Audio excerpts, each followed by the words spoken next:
Hello everybody. There's a paper or box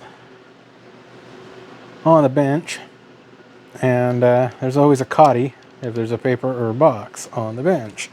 But I want to talk to you guys a little bit about procrastination and finding time to do things that you need to do for yourself. I wrote a blog post on my Whirlpool refrigerator back in 2019, so that's about 4 years ago. Cotty wants attention, always wants attention. She wants cookies, but she ain't getting cookies. This Whirlpool fridge main board right here. This is the weak link in that fridge, which are the relays, right? I purchased relays about 5 years ago, back in 2019. And she's not going to let me do this video, is she? Okay. I'm going to have to give her cookies. Just to get her away. Okay. So, we have this refrigerator main board right here. Okay, the defrost circuit uses these two relays right there. Those relays right there. Those are these relays right here that I have decapped. Yep, that's relays. Thinks it's cookies.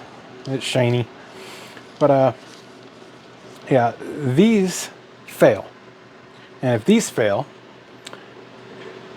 your freezer ices up.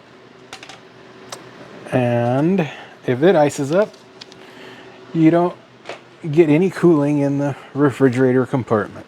There is no airflow. It won't thaw,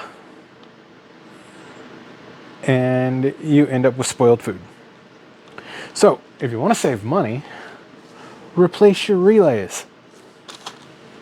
Don't buy them, put them somewhere, and wait 5 years and procrastinate until it fails again. Because I swapped this relay for a bad one last time, just to get it working. I said, oh, I'm going to get it working. I'm going to order the relays and I'll replace them 5 years later. This is what happens. You go out and your milk's not cold, everything's warm, and your fan is making noise. So we'll catch you all later.